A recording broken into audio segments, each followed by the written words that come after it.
اللهم صل على محمد وعلى آل محمد كما صليت على إبراهيم وعلى آل إبراهيم إنك حميد مجيد. نحمده ونصلي على رسوله الكريم. أما بعد، عن أم حبيبة بنت أبي سفيان رضي الله تعالى عنها قالت: دخل علي رسول الله صلى الله عليه وسلم فقلت له: هل لك في أختي بنت أبي سفيان؟ قال: أفعل ماذا؟ قلت: تنكحها. قال: أو تحيين ذلك. قلت: لست لك بمخليتي إلى آخره، أو قال النبي صلى الله عليه وسلم. صدق رسول النبي الكريم. அருமைக்குரிய சகோதரர்களே, பெரியவர்களே, இன்று நாம் பார்க்க இருக்கக்கூடிய தலைப்பு மனைவியின் மகளையும் மனைவியின் சகோதரியையும் மணப்பதற்கு திருமணம் முடித்துக் கொள்வதற்கு வந்துள்ள தடை. ஏன்னா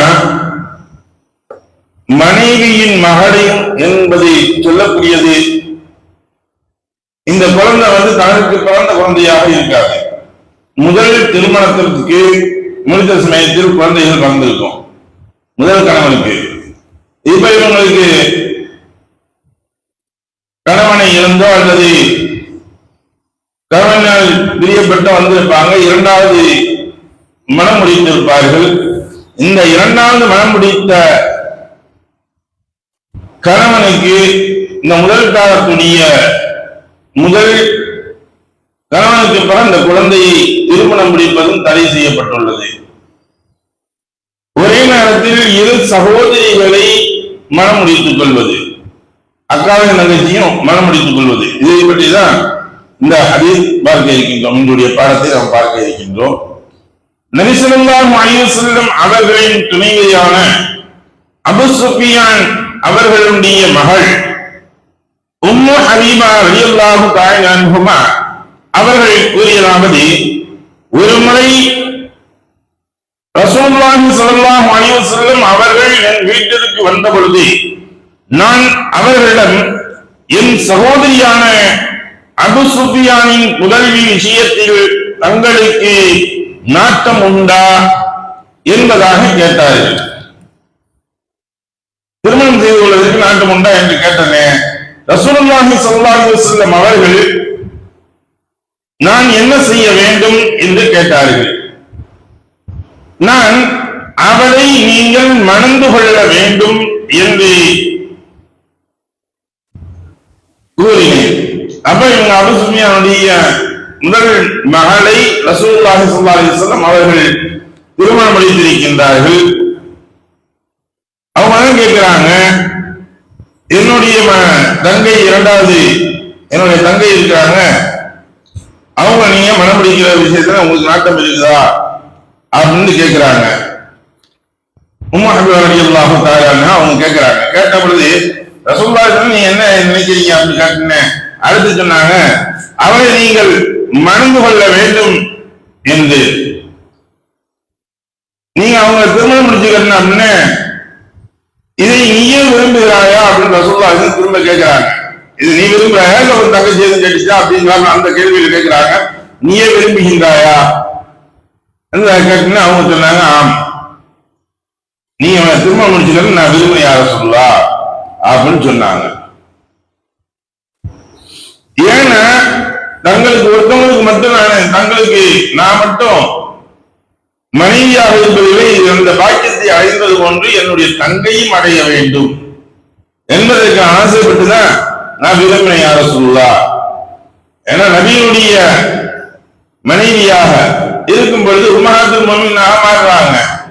இப்படி இருக்கும் பொழுது இவர்களுக்கு சிறப்புமிக்க ஒன்று என்னுடைய தங்கச்சிக்கு வேணும், ஒரு நல்ல எண்ணத்துல நான் அதான் சொல்றேன், உங்களுக்கு ஏற்கனவே திருமணம் முடித்து மனிதர்கள் இருக்காங்க, அதுபோல இவர்கள் ஒரு ரெண்டு போட்டுமே அப்படிங்கிற லெவல்ல இவங்க கேட்கிறாங்க. அது ரசூலுல்லாஹி ஸல்லல்லாஹு அலைஹி வஸல்லம் அவர்கள் சொன்னார்கள், அவளை மணப்பது எனக்கு அனுமதிக்கப்படவில்லை என்றார்கள். சகோதரிகள் ஒரே நேரத்தில் மணப்பது கூடாது என்பதே காரணம். தாங்கள் அபூ சலமாவின் மகள் துர்வாவை பெண் கேட்பதாக கேள்விப்பட்டேனே என்று கூறினேன். அதற்கு அவர்கள் இது யாருன்னா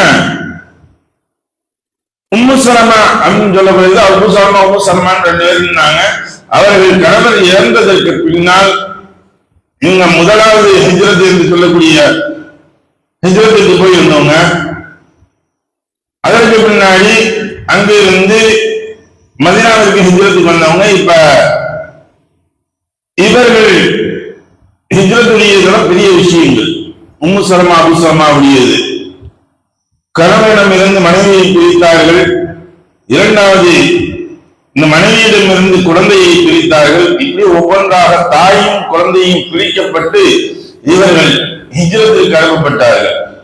அப்ப அபூ சலமா இறந்ததுக்கு பின்னால் வஃபாத்திற்கு பின்னால் உம்மு சலமா ரலியல்லாஹு தஆலா அன்ஹா அவங்களை ரசூலுல்லாஹிடம் திருமணம் முடித்துக் கொள்கிறார்கள். தன்னுடைய கணவனுடைய முதல் கணவனுக்கு பிறந்த குழந்தையை ரசூலுல்லாஹி ஸல்லல்லாஹு பெண் கட்டதாக சொல்றாங்க. நீங்க அவங்க கேட்டீங்க, துர்வாவை நீங்கள் திருமணம் முடித்துக் கொள்வதற்கு பெண் கட்டதாக சொன்னாங்க அப்படின்னு சொன்ன. அப்ப ரசூலுல்லாஹி சொன்னாங்க, உம்மு சலமாவிற்கு முந்தைய கணவன் மூலம் பிறந்த மகளையா என்று கேட்க நான் ஆம் என்றேன். அவள் உம்மு சலமாவின் மகள் எனது மடியில் வளர்க்கும் மகளாக இருந்து வருகிறார். அப்படி இல்லாவிட்டாலும் கூட அவளை நான் மணக்க முடியாது என்று ரசூலுல்லாஹி சொன்னார்.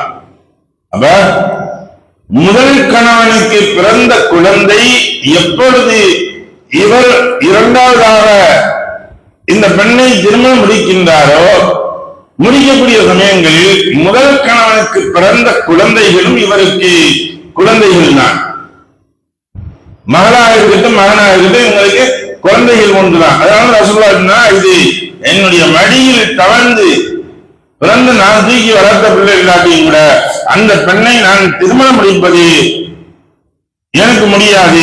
ஏனென்றால் அவள் என் பாலக்குடி சகோதரின் புதல்வராவாள். எனக்கும் அவருடைய தந்தை அபூ சலமாவிற்கும் ஜுவைபா என்னும் அடிமை பெண் பாலூட்டி இருக்கிறார். ஆகவே உங்கள் பெண் மக்களையோ உங்கள் சகோதரிகளையோ மணந்து கொள்ளும்படி என்னிடம் கோராதீர்கள் என்று ரசூலுல்லாஹி ஸல்லல்லாஹு அலைஹி வஸல்லம் சொன்னாங்க. ரெண்டு விஷயங்கள் நாம் விளங்கக்கூடியது, 2 நபர்களையும் திருமணம் முடிப்பது ஹராம். ஒன்னு யாரு, அக்காவையும் தங்கையும் ஒரே சமயங்களில் திருமணம் முடிப்பது என்பது ஹராமாச்சு. அவங்கள முடிக்க முடியாது. அப்ப ஒரு மனிதன் முடித்துக் கொண்டால் இன்னைக்கு நடக்குது, அக்காவையும் தங்கையும் திருமணம் முடித்துக் கொள்ள ஒரே மாப்பிள்ளைக்கு ஆயிட்டா நல்லா இருக்கு அப்படின்னு நினைச்சு முடிக்கிறாங்க. அப்படி முடித்தால் 2வது திருமணம் செல்லாது.